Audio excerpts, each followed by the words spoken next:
ज्ञानाञ्जनशलाकया चक्षुरुन्मीलितं येन तस्मै श्री गुरुवे नमः। श्लोक 8 करना है ना आज हमें। यस प्रभु जी। हाँ।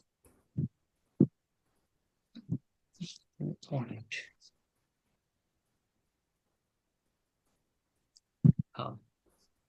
नहीं प्रपश्यामि ममापनुद्यात् न हि प्रपश्यामि यत् चोकम उच्छोषणम इंद्रियाणाम् यत् शोकं शोषणम् इन्द्रियाणाम्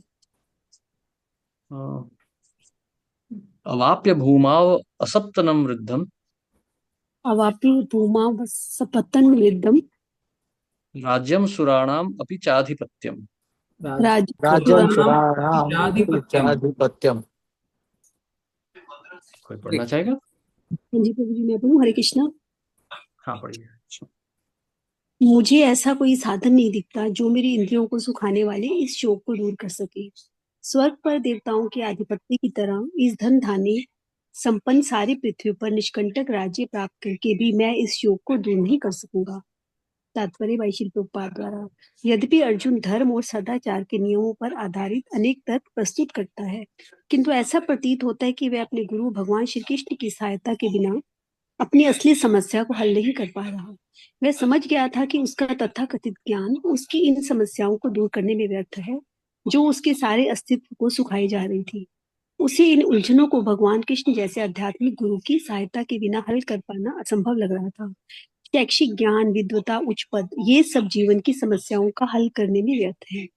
यदि कोई इसमें सहायता कर सकता है तो वह है एकमात्र गुरु। अतः निष्कर्ष यह निकला कि गुरु जो 100% कृष्ण भावना भावित होता है, वही एकमात्र प्रमाणी गुरु है और जीवन की समस्याओं को हल कर सकता है।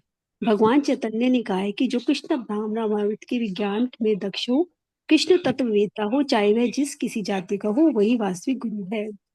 किबा विप्र किबा न्यासी शूद्र के निर्णय, ये कृष्ण तत्ववेता से ही गुरु है।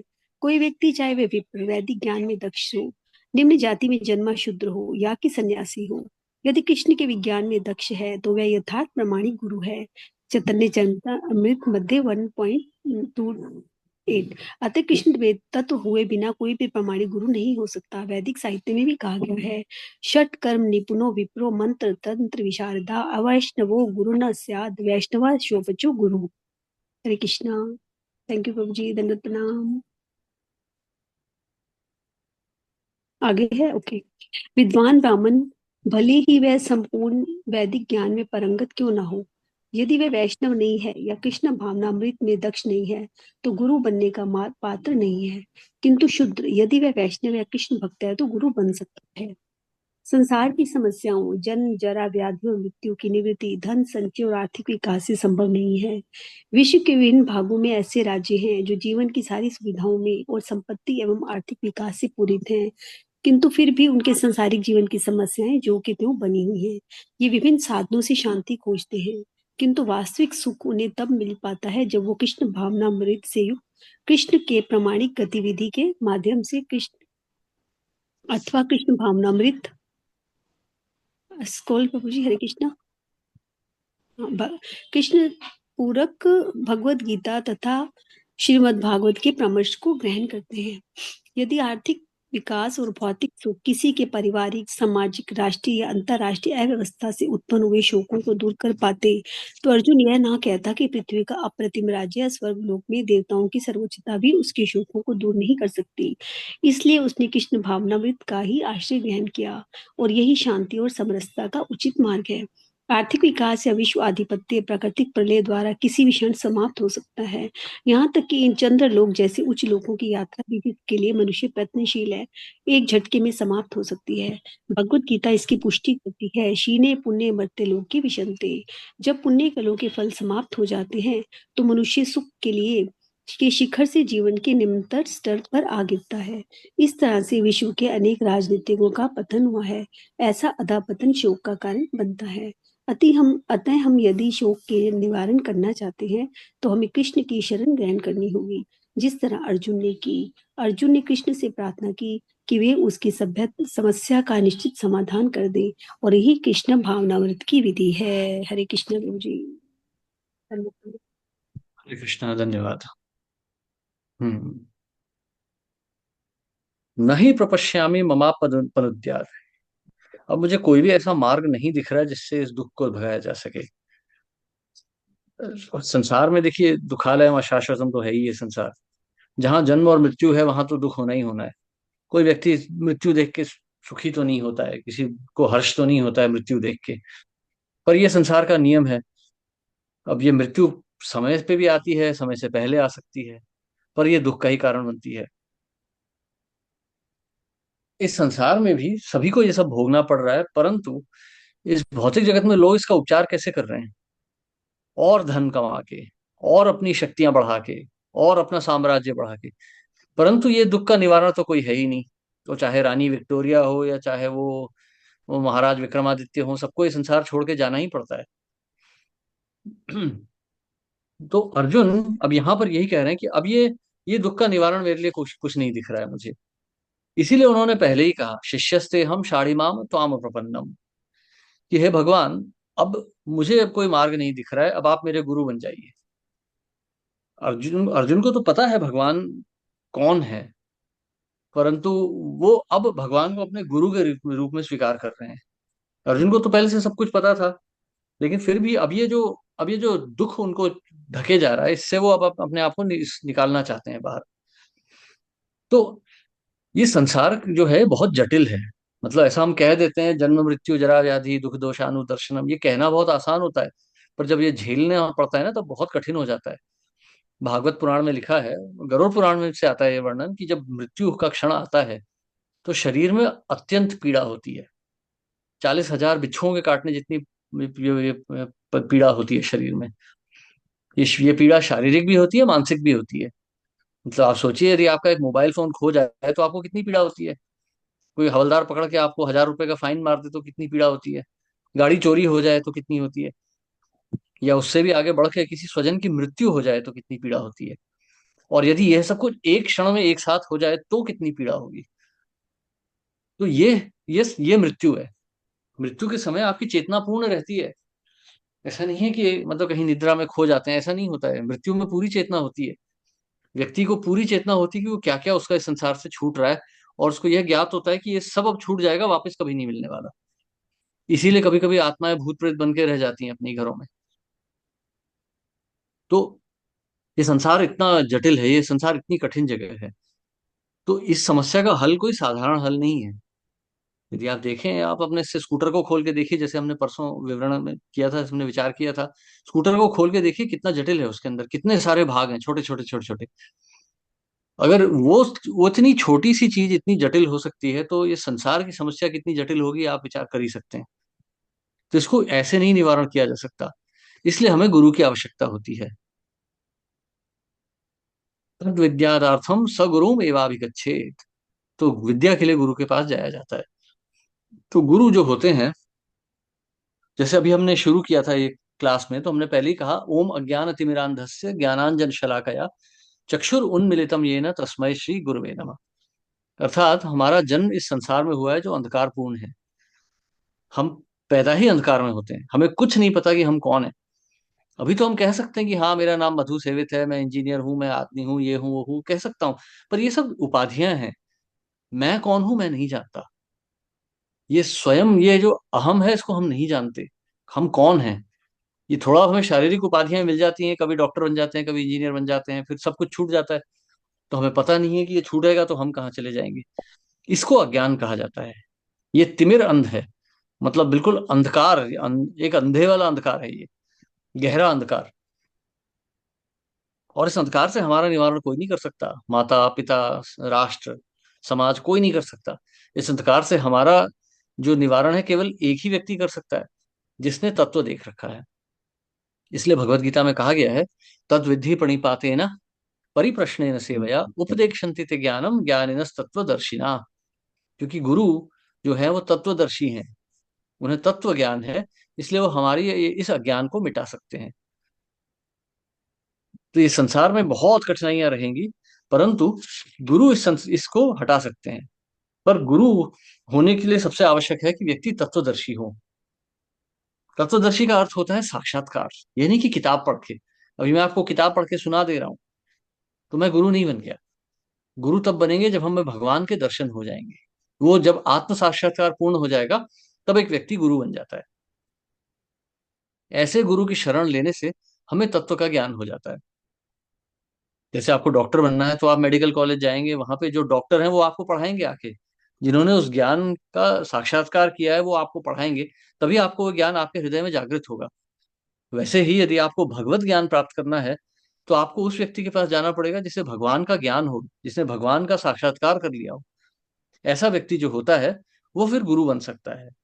किबा विप्रा किबा न्यासी शूद्र के नए, यही कृष्ण तत्व वेत्ता शही गुरु है।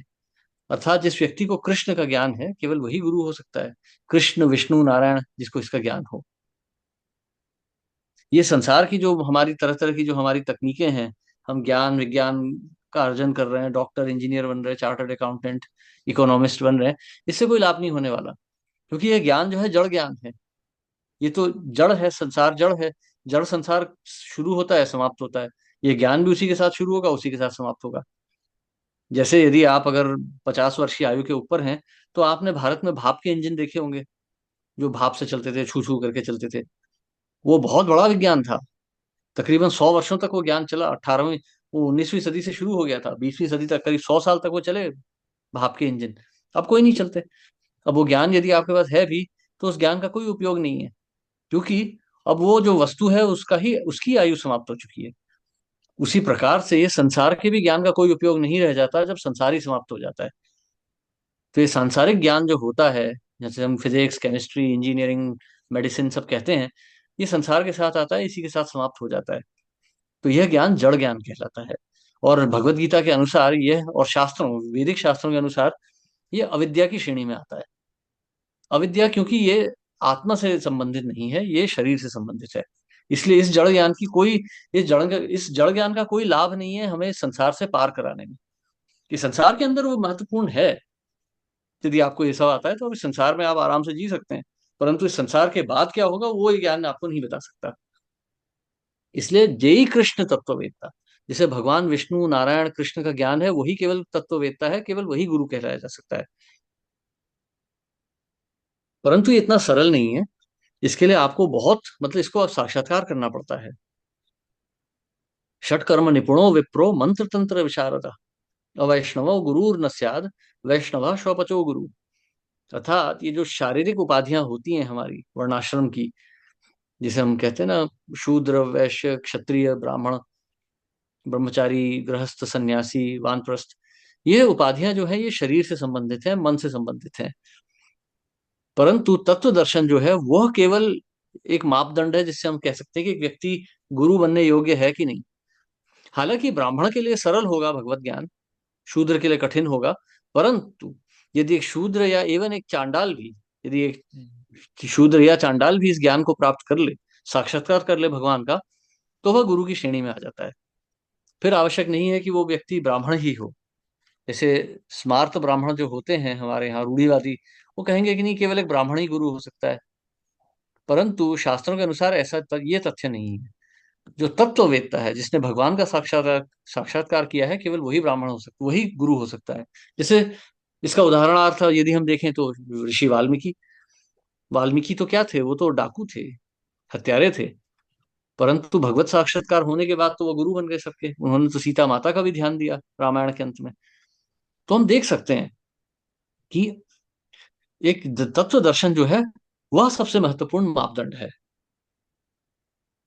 तो ये जो जन्म मृत्यु जरा व्याधि है, इसको ज्ञान से ही पार किया जा सकता है। अगर हम अपने भौतिक ज्ञान से, अगर हम सारे संसार के दुखों का निवारण कर सकते, तो अर्जुन यहाँ पर ऐसा नहीं कहते। क्योंकि अर्जुन तो अब पूरे विश्व के सम्राट बनने वाले हैं। वो तो युद्ध जीतेंगे ही जीतेंगे, भगवान तो स्वयं उनका समर्थन कर रहे हैं।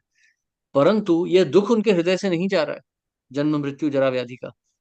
अर्थात ये जो हमारे भौतिक प्रावधान हैं, ये हमें संसार के दुखों से मुक्ति नहीं दिला सकते, इनसे नहीं दिला सकते।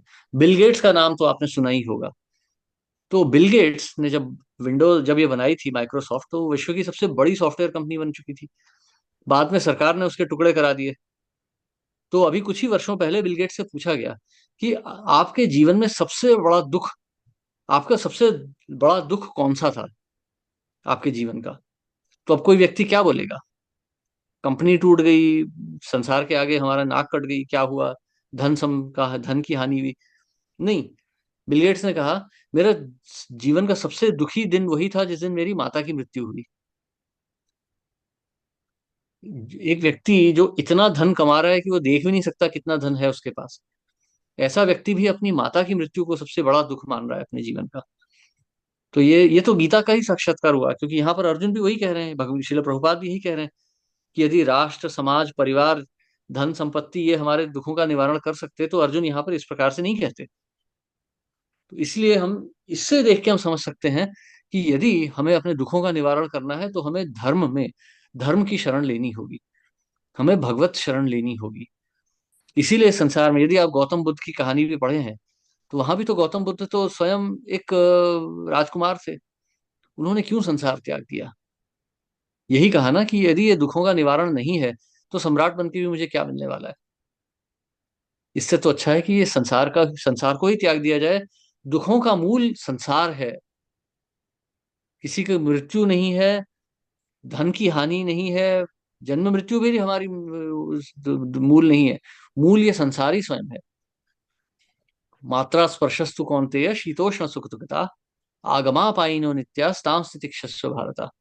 मात्रा स्पर्शस्तु, ये मात्रा का जो स्पर्श है ना, ये संसार का जो स्पर्श है, यही हमारे दुखों का कारण है।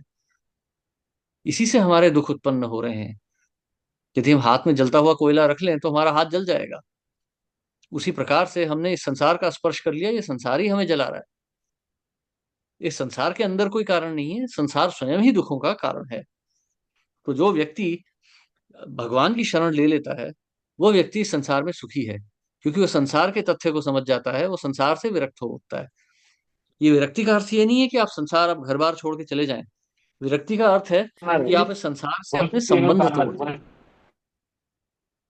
इस संसार को अपना मानना छोड़ दें, संसार की आसक्तियां छोड़ दें, अपने कर्तव्यों का पालन करें। भगवत गीता सुन के भगवान अर्जुन ने संसार नहीं त्याग दिया था, अर्जुन अपने परिवार को छोड़ के नहीं चले गए थे। भगवत गीता सुन के उन्होंने तो पूरा युद्ध किया, पूरे परिवार का वध किया और उसके बाद सम्राट भी बने। अर्थात भगवत ज्ञान जो है आपको इस संसार से विरक्त करा देता है, इस संसार के तथ्य आपको समझा देता है। जैसे श्रील प्रभुपाद समझाते हैं ना कि कोई बहुत धनी व्यक्ति है, उसका पुत्र यदि खो गया है, सड़कों में धक्के खा रहा है, तो बहुत दुखी होगा। परंतु उसे यदि ये स्मरण हो गया कि मेरे पिता तो बहुत धनी है, और वो वापस आ जाता है, तो फिर ये सारे दुख वहीं उसी समय निपट जाते हैं। तो उसी प्रकार से जब हम भी भगवत अपने भगवान से हमारे अपने संबंध को समझ लेते हैं, तो हमारे संसार के सारे दुख वहीं के वहीं निपट जाते हैं। इसके उदाहरण के रूप में आपको बता सकता हूँ, जैसे श्रीमद् भागवतम के 7वें स्कंध में ये उदाहरण आता है। जब प्रहलाद महाराज जो है भगवान को आमंत्रित करते हैं, भगवान जब आ जाते हैं, उनकी रक्षा कर लेते हैं, तब हिरण्यकशिपु की मृत्यु हो चुकी होती है। तो भगवान उनसे बोलते हैं कि कोई वर मांग लो। तो प्रहलाद महाराज कहते हैं कि हे भगवान, आप मेरे स्वामी हैं, मुझे कोई भय तो है ही नहीं इस संसार से। परंतु मेरे पिता जो थे वो तो बहुत ही नीच पुरुष थे, बहुत ही नीच व्यक्ति थे, उन्होंने बहुत पाप किए हैं और नास्तिक भी थे। उनकी रक्षा कर लीजिए, क्योंकि उनका कोई और मार्ग नहीं है। तो भगवान आश्वासन देते हैं कि जो व्यक्ति भगवान की पूर्णतः शरण ले लेता है, उसकी तो 10 गई हुई पीढ़ियां और 10 आने वाली पीढ़ियों का निवारण हो जाता है। तो यदि आप अपने परिवार का भी भला चाहते हैं, तो आप भगवान के समक्ष आत्मसमर्पण कर डालिए, भगवान आपके परिवार का भी भला कर लेंगे। योगक्षेमम वहाम्य हम, जो उसके पास नहीं होता है, भगवान वो ला के दे देते हैं। जो है उसकी रक्षा करते हैं, जो नहीं होता भगवान वो दे देते हैं। तो यदि आप अपने परिवार से प्रेम करते हैं, तो भी भक्ति कीजिए, भगवान का स्मरण कीजिए, तो भगवान आपके परिवार का भी भला कर देंगे। और यह असली प्रेम होगा अपने परिवार के लिए। हरे कृष्ण। किसी का कोई प्रश्न या टिप्पणी?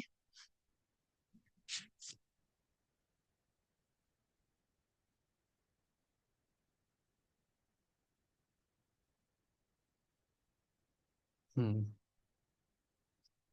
ठीक है, एक श्लोक और ले लेते हैं आज के लिए। हरे कृष्णा प्रभु, जैसे इधर श्लोक में रूपा जी हमें बता रहे हैं, एक प्रामाणिक गुरु के बारे में अलग अलग दृष्टिकोण प्रस्तुत कर रहे हैं, मतलब क्या क्या योग्य गुण रहना चाहिए करके। इन तो तो हम कभी कोई गुरु के संपर्क में आते हैं तो हम तो केवल उनका वाणी ही सुन पाते हैं। तो हम्म। केवल वाणी के बल पे हम परख पाएंगे क्या कि कोई व्यक्ति जो है वो एक अच्छा शुद्ध भक्त है, और वो हमें गाइड कर पाएगा कि ये कैसे हाँ, कैसे जुड़ता है, मतलब कैसे ये जोड़ होता है एक शिष्य का गुरु के साथ। देखिए, इसके दो लक्षण होते हैं। पहला लक्षण ये है कि जो गुरु हैं, प्रामाणिक गुरु जो हैं, वो केवल भगवत वाणी का प्रचार करेंगे। वो अपने मन गढ़ंत कहानियां नहीं सुनाएंगे आपको। वो आपको प्रसन्न करने का प्रयास नहीं करेंगे। असली में तो गुरु की वाणी जो है वो हृदय में चुभनी चाहिए। शिला प्रभुपाद कहते हैं ना कि जब एक प्रामाणिक गुरु जब कहते हैं, जब सत्य वचन कहते हैं, तो हमारे हृदय में चुभते हैं। क्योंकि हम बीमार हैं। डॉक्टर का इंजेक्शन तो चुभेगा ना। डॉक्टर का इंजेक्शन मीठा नहीं लगेगा, वो चुभेगा।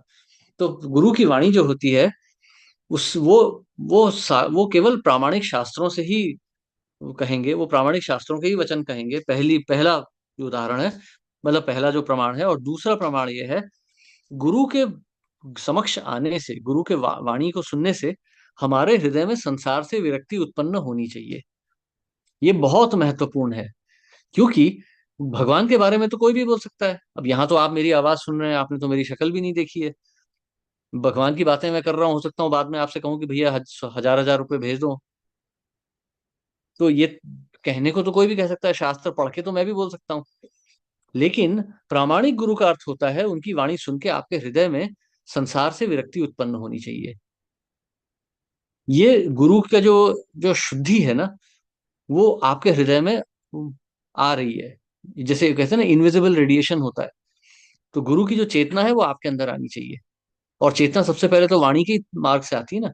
यदि गुरु के वाक्य सुन के हमारे हृदय में भौतिक जगत के लिए आसक्ति बढ़ रही है, तो ये वो बहुत प्रामाणिक गुरु नहीं है। हमारे मन में यह चेतना तो कम से कम जागृत होनी चाहिए कि संसार बहुत ही भयावह जगह है। यहाँ नहीं रहना है, ये हमारा स्थान नहीं है। जिस दिन हमारे हृदय में ऐसे विचार आने लगे, तो हमें समझना चाहिए कि हम प्रामाणिक गुरु के ही समक्ष हैं।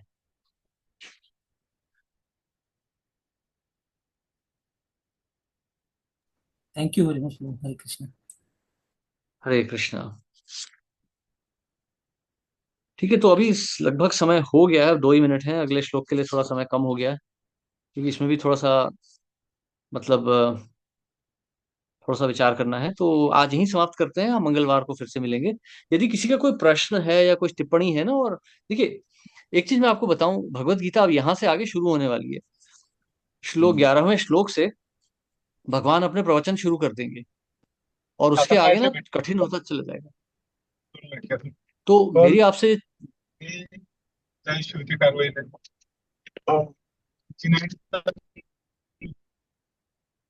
मेरी आपसे विनती होगी कि जो हम पढ़ रहे हैं ना, आप भी पढ़ लें एक बार।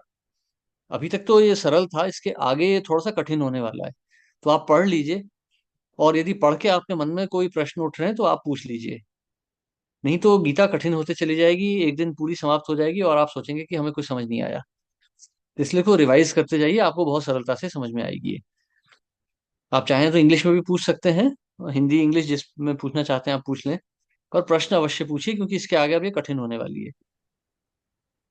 ठीक है, तो सभी का बहुत बहुत धन्यवाद। हरे कृष्णा। हरे कृष्णा। मुझे शिल एक और प्रभुपाद की जय। एक और चीज अनाउंस करना था। ग्रुप में प्रश्न हम डाल रहे हैं, तो ऐसा नहीं कि हम आपसे आपसे ही प्रश्न कर रहे हैं, ऐसा नहीं है। मतलब ये प्रश्नों के माध्यम से आपको वो तात्पर्य में प्रभुपाद जी ने क्या बताया है, गीता में क्या चल रहा है, आपको थोड़ा उसका पूरा अच्छा बैकग्राउंड समझ में आएगा, और आपको रिवीजन के लिए भी हेल्प करेगा। तो इसलिए हम वो प्रश्न डाल रहे हैं, ताकि आप वो प्रश्नों का पूरा उत्तर जो है उसी श्लोक में आपको मिलेगा, जिस श्लोक के लिए प्रश्न डाले हैं। तो प्रयत्न कीजिएगा, और फिर आप और आपके लिए भी प्रश्न पूछने के लिए आसान हो जाए। Hare Krishna. Thank you. Thank you प्रभु जी। दंडवत प्रणाम। हरे कृष्ण। थैंक यू प्रभु जी। थैंक यू सभी दंडवत भक्तों को, प्रणाम। श्रील प्रभुपाद की। हरे कृष्ण प्रभु जी दंडवत। हरे कृष्णा प्रभु जी, दंडवत प्रणाम। हरे हरे कृष्णा। दंडवत प्रणाम। कृष्ण हरे कृष्ण प्रभु जी। दंडवत प्रणाम। दंडवत प्रणाम। हरे कृष्णा।